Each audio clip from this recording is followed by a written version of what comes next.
नमस्कार,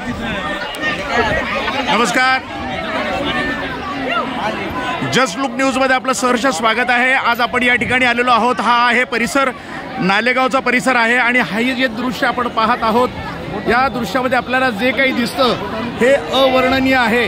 हा जो परिसर आहे समोर, मी अक्षरशः खाली पहा, गुडघ्यापर्यंत माझ्या पाणी आहे, गुडघ्यापर्यंत। आणि इथे जर तुम्ही पाहिलं दृश्य संपूर्ण हा एक विदारक दृश्य या ठिकाणी दिसतंय।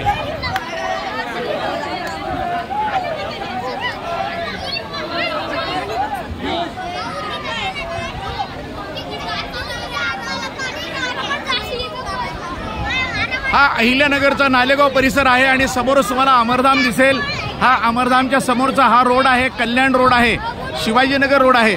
आणि हा जो भाग आहे, मी ज्या ठिकाणी उभा आहे, हा निप्ती नाका चौक। या चौकामध्ये अक्षरशः गुडघ्यापर्यंत पाणी आलेलं आहे आणि ते वाढत चाललेलं आहे। मुळात प्रश्न असा येतो की या गोष्टीला नक्की जबाबदार कोण आहे?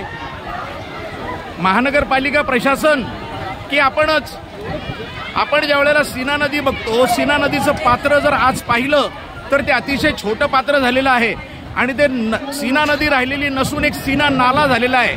आणि त्या नाल्यामुळं हा नालेगाव म्हणून मला वाटतं परिचित झाला। आणि अशा पद्धतीने हे या ठिकाणी इतकं पाणी साठलेलं आहे, इतकं पाणी भरलेलं आहे। आता कधी रिक्त होणार याचं म्हणजे सगळे लोक वाट बघतायत। अक्षरशः गुडघ्यापर्यंत लोकांच्या पाणी पोचलेलं आहे। हा समोरचा जो भाग आहे नालेगावचा, हा समोर अमरधामच्या समोरचा जो भाग आहे तो अक्षरशः पाण्यामध्ये बुडालेला आहे।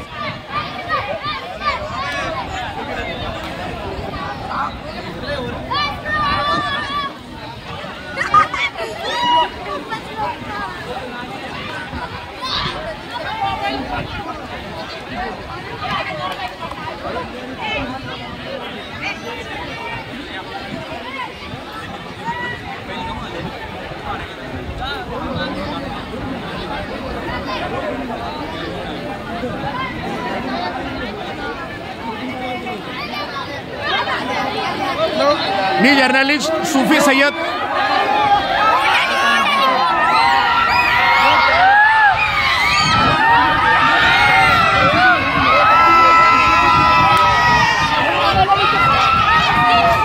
सद्यस्थितीमध्ये या ठिकाणी NDRFची बोट आलेली आहे आणि ती बोट या ठिकाणी रेस्क्यू ऑपरेशन करण्यासाठी सज्ज आहे।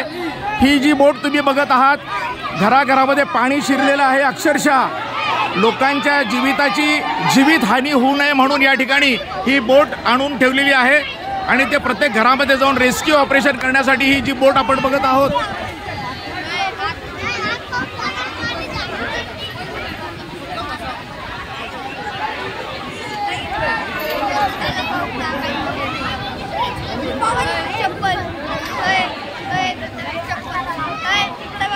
इथे बोटीच्या माध्यमातून घराघरामध्ये शिरलेलं पाणी आणि आतमध्ये जे लोक राहतात त्यांना रेस्क्यू ऑपरेशन करून घरातून सुरक्षित स्थळी हलवण्यासाठी इथे बोट उपलब्ध करण्यात आलेली आहे। पण आश्चर्याची गोष्ट म्हणजे या ठिकाणी पोलिसांचा ताफा मला आतापर्यंत काही दिसलेला नाही। इतकी मोठी घटना होऊन सुद्धा पोलीस इथे का नाहीत, हा एक मोठा प्रश्न आहे। प्रशासनाचं कोणीही इथे या ठिकाणी उपस्थित दिसत नाही। नक्की प्रशासन काय करतंय हेच कळत नाहीये। नागरिकांच्या जीविताशी जो खेळ चाललेला आहे, अक्षरशः हा जीविताशी खेळ चाललेला आहे। ही जी गर्दी आपण पाहत आहोत, महापालिकेनं या ठिकाणी एक बोट उपलब्ध करून दिलेली आहे। आत्ता ही बोट या ठिकाणी आलेली आहे आणि त्याच्या माध्यमातून रेस्क्यू ऑपरेशन करण्याचं काम सुरू झालेलं आहे।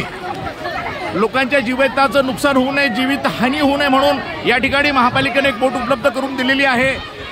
सध्या आत्तापर्यंत काही कोणी या ठिकाणी दिसलेलं नव्हतं। आता सध्या महापालिकेचं प्रशासन, आयुक्त, लोकप्रतिनिधी या ठिकाणी उपस्थित राहायला पाहिजे होते।